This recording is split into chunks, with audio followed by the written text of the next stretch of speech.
So I wanna make today about how I make my athletes better.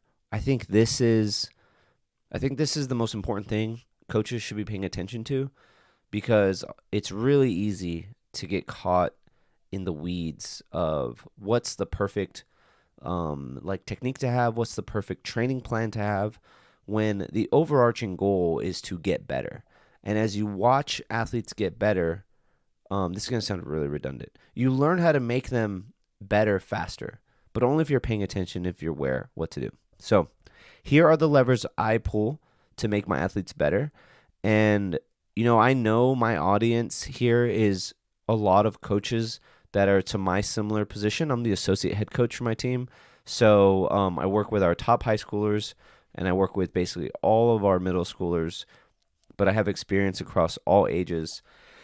And I'm not coaching Olympians. So this is where my advice comes. So this is not advice on, hey, how do you turn a A-level swimmer into an Olympian? It's like, how do we go from A to double A, B to double A kind of thing, which is where most of us are at. In my coaching experience, I have learned it's really easy to get kids to, let's say, that A level, right? If they show up and do the work, a lot of times they're going to get there. But that A to kind of double A, triple A, sectional level type, I would say that's where sectional futures level, that's where it requires something a little bit different. But most of us are in that like A to double A kind of range. And if you're international, just know this is just an American way to measure swimming. It's just like a national time standard. So there's nothing fancy about it. That's where it's at. I would say when an athlete becomes like a double A level swimmer, I would say they're getting pretty good. They're moving up there. Double A times in the States are on the verge of most state level meets and sectional level meets. So you're getting up there. So the number one way to make athletes better is they have to do more.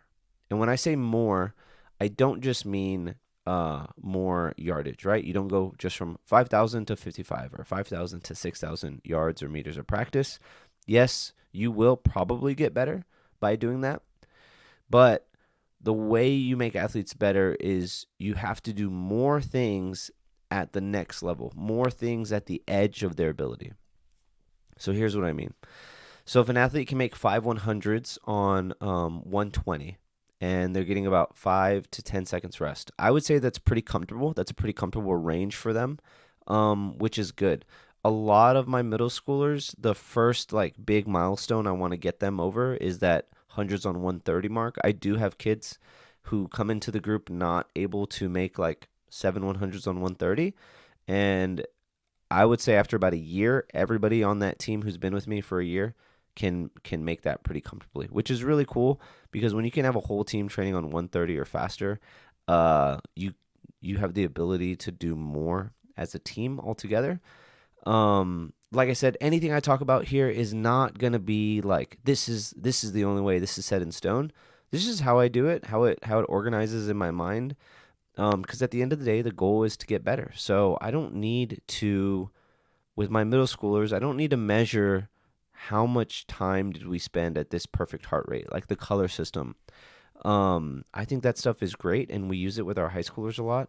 I just don't think it's that necessary with a lot of our middle schoolers, and even probably half of our high schoolers, because they're still in that range of, can we just go from making hundreds on 130 to 125 and get 5 seconds rest? So back to what I said. You have a kid that can make hundreds on 120 pretty comfortably, right?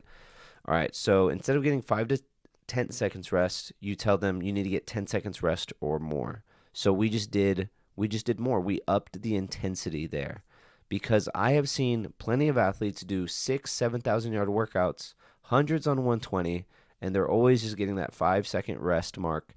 And I just don't see a big improvement. Like they're not pushing their body to that edge where they can adapt to something new. So we're going to do hundreds on 120, but I need to get 10 seconds rest or more. Or we're going to alternate odds 100s on 120, evens are going to be on 110. And then it's just make the interval. But of course, on the 110, they're going to have to get faster. So, and this is the same, whether it's 5 or 7 100s or 75s, like it all works the same. But you have to find different ways to stress your athletes. If in April you did 10 75s on 105 and they all made it with 5 seconds rest, if you do that same set a month later, it will probably be easier for them. But you're not going to start driving adaptation. Adaptation only comes from stress and pushing. I talk about it, pushing that edge. So doing the same distance on the same interval, but doing it better, doing it a little faster, is a great way to do it. Now, you could also add underwaters. If you see my videos on Instagram, we love swim bridge buoys. We probably have them out 4 out of our 6 workouts a week.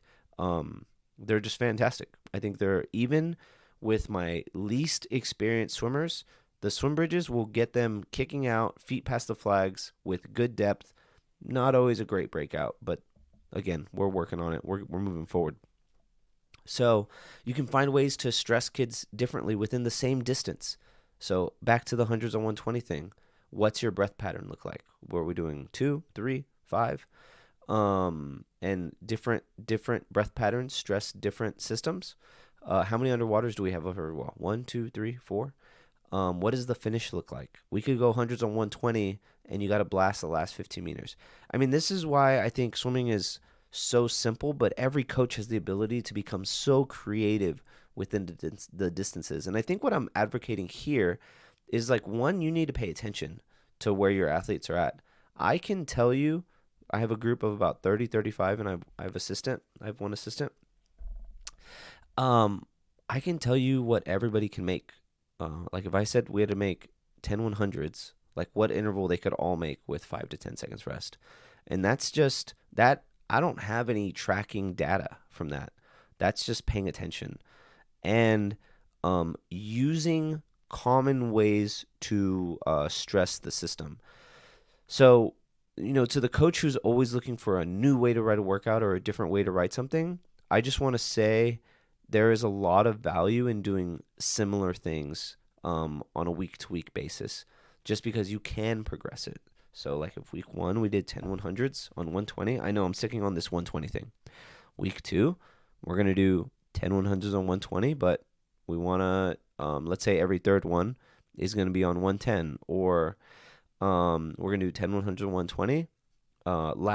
Last 12 and a half yards, we are not breathing into the finish, right? It's just a little different. Or 10 100s on 120, odds, you're going to go fast the first 25, evens, you're going to go fast the last 25. And it just changes it up, just makes it a little different. But it's really the same thing. We just did 10 100s. We just did the same 1,000 yards. So if you're looking for ways to become better, yes, making kids' technique better will be better.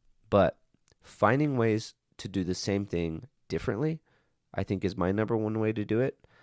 And then just being creative within that. And you as the coach knowing where your athletes are at. Because if you have that kid who is making hundreds on 145 in April and June comes around and they're ready to start making hundreds on 135. And as most of you know, like when you're on that slower end, you can make interval jumps faster, right? Going from 145 to 130 is easier in quotations than going from 120 making hundreds on 120 to 110. Like it's just different. It requires a different level of intensity, technique, consistency as well. But like you need to find new ways to stress them. And then the best part, you as the coach, you get to show up on the pool deck and say, this is going to be a next level set for you. And you pitch it to your team as this is what you're ready for, because you were doing this and now we're going to do whatever, X, Y, and Z. And this is what the next level looks like for you. And I'm talking to you the same way I would talk to the athletes. And I call this priming. And I just think it's great to prime your athletes mentally for what you want to get out of them and what they will get out of the set. Because yes, most athletes are obedient and they will just swim the workout the way you ask them. But when you can talk to your athletes about why you're doing it and what they will get out of it. I think a lot of people leave that out. It's not just the why. It's not just we do 10 100s on 120 because it improves our aerobic capacity. It's we do 10 100s on 120 because this is the capacity you need to finish the races you want to swim well. Like, I always try to relate it to what my athletes will get out of it, because as sweet as they are, they mostly just care about what's in it for me, what am I going to get out of it. And I don't say that in a negative way. That's most people, and that's okay. So they're here to get better. You're there to make them better.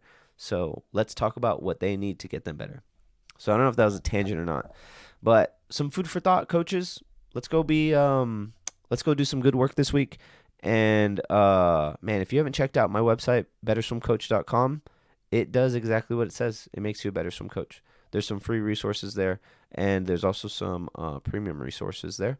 So take whatever you want, get involved in whatever you want. I think the Swim Coach Launchpad, that's my flagship. That's my flagship course. Teaches you how to write better workouts. Teaches you how to grow your team culture, how to coach all 4 strokes. Not just the technique in all 4 strokes, but the cues and drills and progressions I use to really put that into practice. Because everything I'm doing with my Instagram, with this podcast, it all revolves around the same thing. It's to make you a better coach so you can have a better team. And, this is for the people out there who are coaching groups of 10, 15, 20, 25 athletes. And they're like, how do I make the whole team better? This is how we do it. So go over to my website, betterswimcoach.com, and you guys have a great week.